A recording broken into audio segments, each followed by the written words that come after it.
Hello everybody, we have a slightly different type of video today. As I mentioned in a couple of prior videos, I'm launching a group coaching program when the new format comes out. I'm very excited about this, and I figured I'd give a little teaser on some of the material that'll be on there. So one of the things that I'm including is a detailed archetype breakdown for every single archetype in the format. And so I figured I'll just do one of those. I'm going to break down one flavor of Reanimator and sort of show you that sort of thing and like some of the content you'll get if you enroll in this course. So we're looking at all-in Reanimator here. So I have a couple different sections to this sort of deck guide. The macro archetype is Black Reanimator, which is a combo deck, and there's a couple different flavors. So we're looking at all-in Reanimator in this video. There's also Recurring Nightmare, sort of value Reanimator, Shallow Grave Reanimator with Eldrazi, and Blue-Black Midrange, the Splashing for Reanimator. Those are sort of the four different categories of Reanimator, and I think a really common problem is that people just think Reanimator is Reanimator. So they're like, oh, like Shallow Grave and Iona, that seems good. But they really are very, very different decks, and depending on exactly which flavor you're drafting, your pick order should change a lot. So, all-in Reanimator, maximum strength is a 9. When this deck is very good, I think it's one of the best decks in the format. It's extremely fast, it's extremely consistent, and it just does a proactive game plan that goes over the top of what most of the people are doing. Normal strength is still a 6. I think even when it's not completely open, you get a pretty good deck most of the time with this. So I do think this is the best flavor of Reanimator, and Reanimator is one of the better archetypes.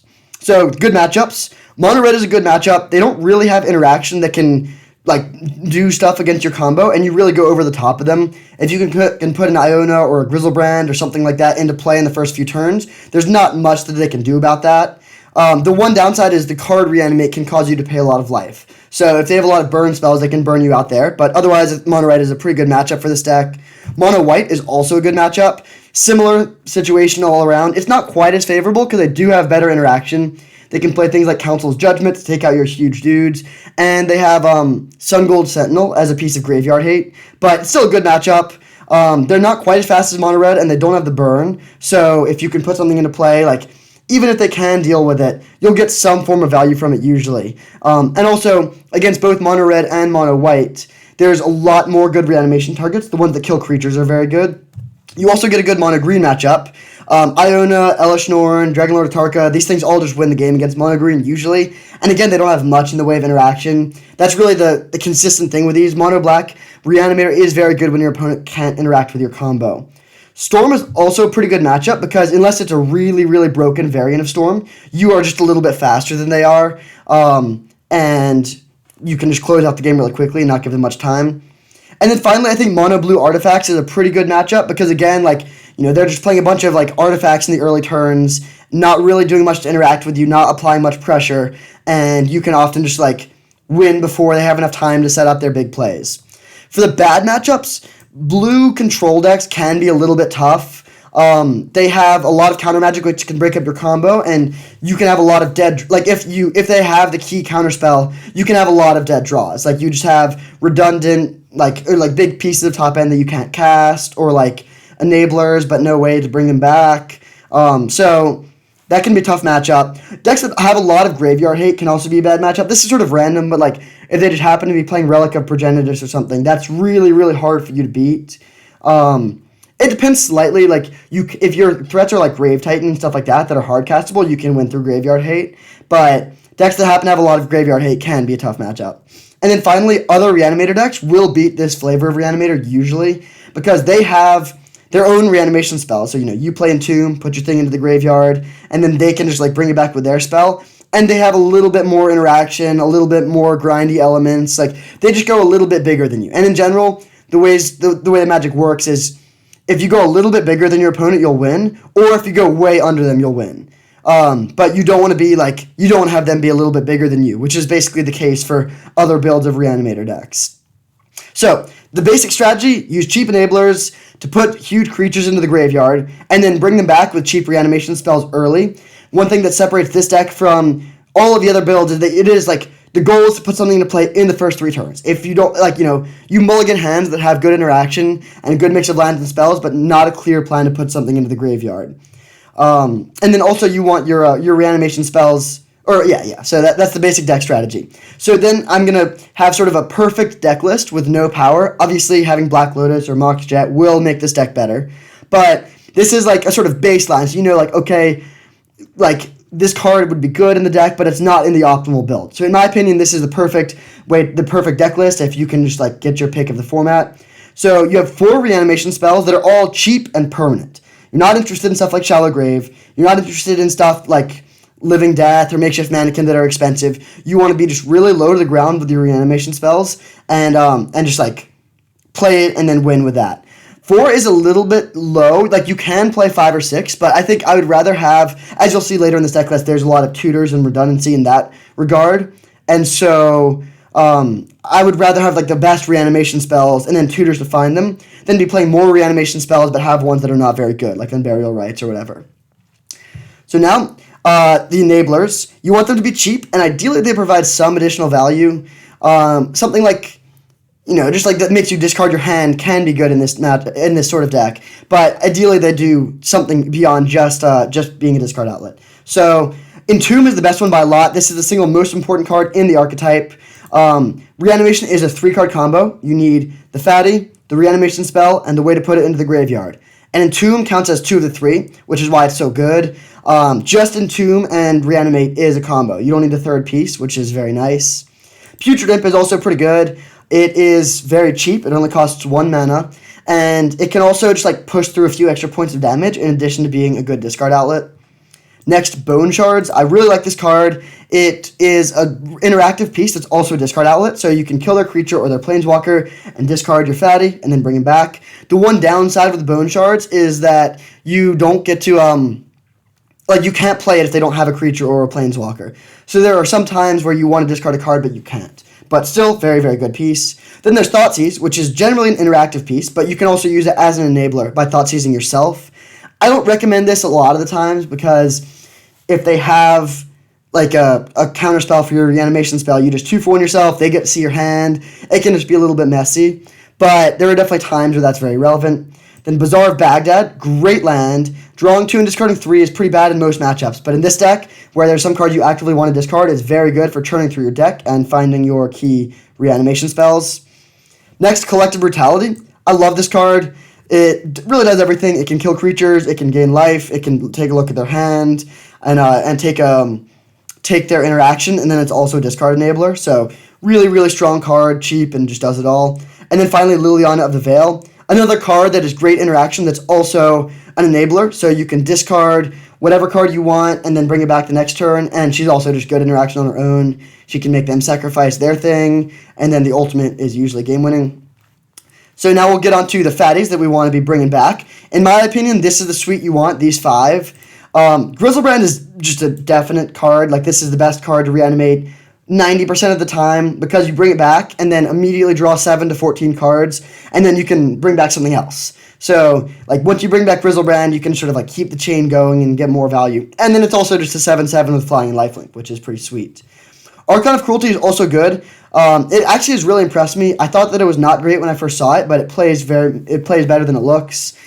Gaining life is nice in this sort of deck, especially if you're playing stuff like Reanimate that pay life. And it interacts with our hand, it interacts with our board, it gains you life, it draws you cards, and it's just a great card all around. Next, Grave Titan. I like this card because it's hard castable, and it can also win the game really quickly if you bring it back. It puts 10 power onto the board immediately, so it wins in 2 swings. And even if they can deal with it, you get some lasting benefit, which is nice. Next, Iona. This is just absolutely backbreaking in a lot of your good matchups. That's part of what makes Mono Red, Mono White, and Mono Green so good. And also Storm. Those are all just great matchups if you have Iona in your deck. Just absolutely game-ending against all of those decks. It's not as good against the blue control decks that could be playing like bounce spells and kill spells or something, like ways to deal with it in multiple colors. And it's also very weak against Karakas. So those are the flaws with Iona, and you will want to side it out in some matchups. But I really like having access to it in Game 1, especially in a deck that has Entomb, so you can sort of tutor for whichever reanimation target is the best. And then finally, I like to have one piece for dealing with creatures. There are some situations where you're really behind on board, and bringing back an Iona or something isn't enough. And those situations, Elesh Norn is exactly what you want. She kills all of your opponent's creatures, or the small creatures, and shrinks all of them, and then makes your creatures huge, so really speeds up your clock as well. There's a lot of cards in this slot that you can play. Massacre Worm is probably the most clear alternative, which is hard castable, which is nice. But I still think I like Elesh Norn a little bit more. The fact that the effect is permanent, is very strong. Next, we're getting onto the interactive spells. Keep in mind, some of these cards are interactive, like Thoughtseize and Bone Shards and whatnot, Liliana. But these are the cards that are just there for interaction, not for any other purpose. And they are Inquisition of Kozilek, Duress, Hymn of Torok to attack their hand. In particular, Targeted Discard is very good because the most important thing is making sure your opponent can't interact with you effectively. So if you go turn 1 Duress, you can take their counter spell, you can take their kill spell, you can take their discard spell, whatever it is that they have to interact with you. And then you can sort of go on with your combo in turns 2 and 3. And then Murderous Rider is just a good card. Sometimes you need access to instant speed removal. And I like, especially in a deck that has Griselbrand and you're drawing a lot of cards, I like having access to like some ways to just kill anything, no questions asked. And Murderous Rider is a really good version of that effect. Next, a few cards for speed and consistency. Dark Ritual enables turn 1 kills, or turn 1 reanimation, which is really nice. And then there's 3 tutors, Demonic Tutor, Vampiric Tutor, and Imperial Seal. These cards are not amazing in fair decks, but in combo decks like this, they are absolutely incredible. They just add so much consistency. And then if you have Entomb and tutors to find the Entomb, then you really just are going to be very, very fast and very consistent. So these are honestly some of the most important cards in the archetype. Don't sleep on them and take them over most things. And then to round out the deck, 1 Night's Whisper, just some solid card draw and another way to increase some consistency. And then one of the beauties of this deck is you can play a very simple mana base, 15 Swamps in addition to the Bazaar of Baghdad. You can also play like Mutavault or something like that, or a Library of Alexandria, Strip Mine, any sort of value lands like that are sort of free in this deck. But do note that this version that's all in and trying to play really low to the ground has a lot of black mana symbols. You're playing Hymn of Torok, you're playing a bunch of 1 mana cards, so there is some cost to non-black lands. So while it's a monocolor deck and it's okay to play a few, you don't really want to go overboard. This isn't like mono white, which is a deck where you're very happy to play like 10 basic planes and then like a bunch of different value lands. Next, we're going to go into the types of reanimation targets. And grade them each and sort of see which ones are optimal. As you already know, these are the 5 that I think you want to have ideally, but there's a lot of other ones that are pretty good too, so we can sort of go into that. The first category is card draw that sets up further reanimation. So these are pieces that come back or come into play and draw you cards. And it's really important to have, like I say here, you want to aim for a diversity of types. Ideally in a deck, especially with Entomb and other tutors, you want to have at least 1 card that can draw cards. So Griselbrand, A+, the only A+ that I gave. Absolutely the bee's knees. That's why we have this picture here. What a looker. This card is just insane. Like, you really, really want to have Griselbrand. Griselbrand in Reanimator decks is like Craterhoof Behemoth in green decks. Just having it in your deck, having this 1 card, really, really levels up your deck. So, outside of Entomb, this is the number 1 overall pick. If I'm playing Reanimator, I would not pass anything. Other than Entomb, I would just take Griselbrand over literally anything. Even over a Mox, potentially. It is just that good. Next, Archon of Cruelty.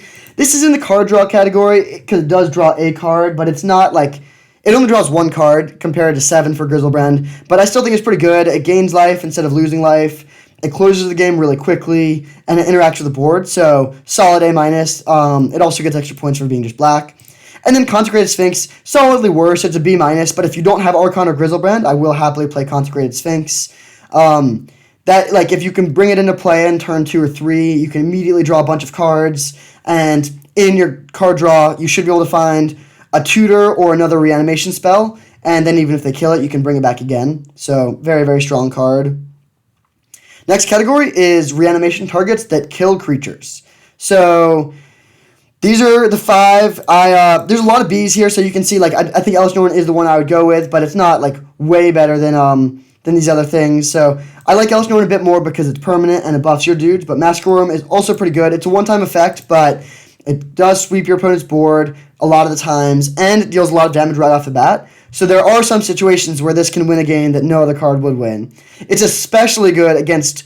token-making planeswalkers. I had one amazing game where my opponent had an Elspeth Suns champion that had plus 3 times, so they had 9 creatures, and I played Masqueroom, hit them for 18, swept their board, and just won. So, sweet card. Also, the -2/-2 ability only triggers when it enters the battlefield, but the 2 life loss continues even after it's been on the battlefield for a while, so really sweet card. Sheoldred is a C. The problem with this one is that it has no immediate impact, so... If they kill it, you don't really get anything. It is really good if it sort of snowballs and can bring stuff back, but it's a little bit win more. Like, if you bring it back and then they can't interact with it and you have other stuff in the graveyard, like, you're probably going to win if you bring back anything. So this is not the best, but I will play it in some decks, especially if I have no other good cards for killing creatures. And then Inferno Titan and Dragonlord Atarka are very similar. I give them both Bs because they have strong enter the battlefield effects and they close the game really quickly when they attack. So they like can't go as wide. So like in the example I gave where the opponent has the Elspeth Suns champion, these are not going to be able to kill everything at once, but they're still pretty strong. The next category is reanimation targets that kill other permanents. So these are I like having access to like 0 to 1 of these. Like I didn't have one in the ideal cards deck list because you just like the other cards are just a little bit better, I think. But these are some solid options. I guess I did give Sundering Titan a B+ here, so I mean, you could play Sundering Titan over, like, Grave Titan, maybe, but yeah, Sundering Titan is great. You're mono black, so you're not going to be destroying a lot of your own lands, and it's very, very good interaction, has an immediate impact, and then if they don't kill it, you have a huge attacker and blocker, and if they do kill it, you can blow up their lands again. Ashen Rider is worse. It only takes out one permanent as opposed to Sundering Titan, which can take out multiple, but it can hit anything. It can hit Planeswalkers, and it can hit indestructible things, so there's some value there. This is better if you're playing Recurring Nightmare deck, where you can like sacrifice it and get value from the death trigger too. It's a little bit awkward if you play Ashen Rider and they exile it or bounce it or something like that, and you only get value from the enter the battlefield effect. Terrastodon, another C+. I don't love this card, but it's decent. It can blow up a lot of your opponent's lands if you bring it in quickly. The problem is if you blow up all their lands, then they can just trade the 3/3s can kill your Terrastodon. So that is a little awkward. You can also just, like, if you build it into play on, like, turn 2, you can just blow up your own lands and just go completely all in and have, like, 15, 18 power, which closes out the game very quickly. And then Woodfall Primus, I gave this a B. Honestly, this should probably be a B-. It's only okay. It kills one permanent. And again, it's very good if you have Recurring Nightmare, but if you don't have ways to, like, make sure you can get value out of the second trigger, then it becomes a lot less good. So I like having one of these cards to interact with our mana base. There are some situations where that's like the number one thing you can do, especially, again, like Sundering Titan is at its best in a tough matchup against these, like, 3-color control decks that have counter magic and stuff like that. And then the last category, well, I guess Iona's in a category of its own, shutting down their spells. No other card really does this, so it's the only one in the category. And given the value of having a diversity of types here, I do really like Iona. It is a card you'll side out in some matchups, but very, very strong and just completely slams the door shut in a lot of matchups. And then the last category is cards that don't do much other than just providing a quick clock. Grave Titan is the best of these. I give it a B+ because it's hard castable and it also closes the game quickly. The problem with these cards is that they don't interact with your opponent, and you want your thing to be interacting because your opponents are going to be doing some powerful things. It's Vintage Cube. So making sure that your combo also messes up what they're doing a little bit is important, and this category doesn't do that. But Grave Titan is still good. Emrakul the Promised End is somewhat hard for them to interact with because it has protection from instants, and it has like 10 forms of evasion. So you'll usually be able to win in 2 swings with Emrakul. The problem is it doesn't interact at all, which is why it only gets a B-. And then there's Ulamog, which I like a little bit more. It also wins in 2 swings. But it's indestructible, so it's slightly harder to kill. But still, it doesn't interact, and then if they can just, like, have a path to exile, then it does nothing. So that's why these cards are not in the optimal deck list, even though I think that they are playable. So that is, like, the sort of tiers of reanimation spells and the types. Again, I think a lot of people sort of miss this. They just think they group all reanimation spells together. So they're like, oh, like, I have Terrastodon, Sundering Titan, and Ashen Rider. And they don't really think about the fact that, like, those are pretty redundant pieces. So if you have any tutors, you can't really maximize that. I think you really do want to have, like, at least 4 of these categories and maybe all 5. So that is my take on the types of reanimation targets. Then just, like, keys of the deck.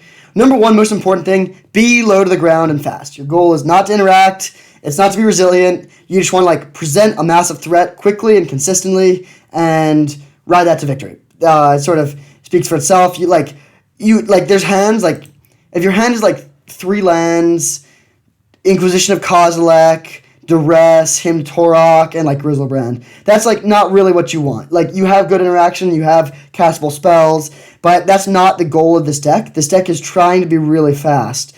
And like that's the whole reason to play this deck. So yeah. And then based on building off of that, mulligan aggressively. Like you can have a 3-card hand that just wins instantly. So like you don't need card quantity, you only need card quality. If you know your opponent is playing good interaction against you, like they're playing a bunch of discard or counter magic, you can't mulligan quite as aggressively. Like if you have this 3-card hand and then your opponent thought seizes your Entomb, you don't really do much. But in the dark, you want to be proactive, you want to be fast, so mulligan to a hand that's proactive and fast. Next, don't play a bunch of creature removal in the main deck. You want to be proactive, you want to be doing your own game plan. The reason to play this deck is because your game plan is more powerful than theirs, so you don't want to be playing a bunch of cards that don't contribute to your game plan at all. That's why I have a pretty minimal 4 cards that don't help us do our combo at all. But then it is good to have a bunch of removal in the board. It's sort of like you already have a good matchup against creature decks in general, but there are some creatures, Scavenging Ooze, Thalia, Sun Gold Sentinel, that can be a pretty big problem. So having access to a little bit of removal to kill those, and then also just like go from 80% to 90% in the creature matchups is nice. Next, as I mentioned, have a customizable suite of reanimation targets. So in game 1, having one for multiple different categories, and then also having like more in your sideboard is nice. So if you like know you're playing against a creature deck, then you can like bring in your Dragonlord Atarka and your Massacre Worm from your board and just like really hammer that one type of spell or reanimation target, since that's what you want. And then likewise, if you're playing against blue-white control, you can cut your Alish Norn and bring in your like Consecrated Sphinx or something, and that'll be a big upgrade. Next, playing around counter magic is really key, like a difficult thing for this sort of deck, especially since my recommended deck list doesn't have a ton of these spells. Like if you have 6 reanimation spells, you can sort of just keep on jamming them into counters and be fine. But like playing around counter magic is one of the most skill testing parts of the matchup.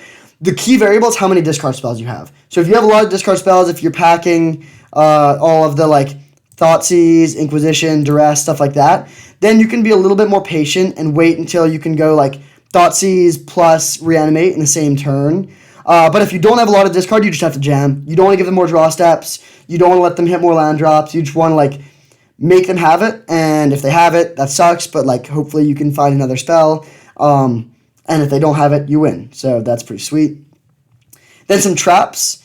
Having expensive reanimation spells like Living End is not where you want to be in this deck. That can be fine in like the Recurring Nightmare or blue-black mid-range builds that have like more value plays, more interaction, stuff like that. But this deck, as I've said many times, and I cannot emphasize enough, the goal is to be as fast and as linear as possible. So you don't really want to be playing cards that cost 5. Same with Makeshift Mannequin, Unburial Rites, all of those cards. Next, you don't want to have too much interaction. Very strange advice, I know. I won't say that about almost any deck, but if you have interaction, that means you're not dedicating slots to your combo. And the key is to have a good combo. Similarly, you don't want to have too many value plays. Gonti is a great card in those other builds, but not in this build. You're trying to be linear, you're trying to be fast, and Gonti doesn't really contribute to that plan. And then finally, I think Splashing Colors is a trap in this build. If you have like Ponder, Frantic Search, Jace Vryn's Prodigy, and Ancestral Recall, sure, go for it then. But you don't really want to like make your deck less consistent. It can really, really cost you to have an Island or a Basic Plains or something like that in your opening hand. And since your goal is to be so fast, you can't really just like bank on draw steps to fix your mana. So 95% of the time, I try to avoid splashing in this deck. I think that can be a trap. Last section, advantages over other builds of Reanimator. You're faster and you're more consistent, which is why I think this is the best build. Being fast and consistent is like the name of the game in Vintage Cube. It's the best thing you can be doing, and so that is why this is my recommended build of Reanimator out of these 4 different flavors. But there are some disadvantages. You're less resilient and you're less interactive. So, like, if your opponent has some counter spells, you could be in bad shape. And then likewise, if they are doing their own combo things, you don't have ways to interact with them as well. I mean, you do have some, like you have discard spells, you have some removal, but like my recommend, like, you know, like the blue-black mid-range shell is playing like discard spells, counter spells, removal, card draw to find your counter spells and removal and discard. So, like, if you're trying to break up your opponent's combo, then other decks could be a little bit better. But I still think this is the best build overall because these two advantages far outweigh these two weaknesses. So that concludes my breakdown of the Reanimator deck. I have created things like this for basically every archetype in the format.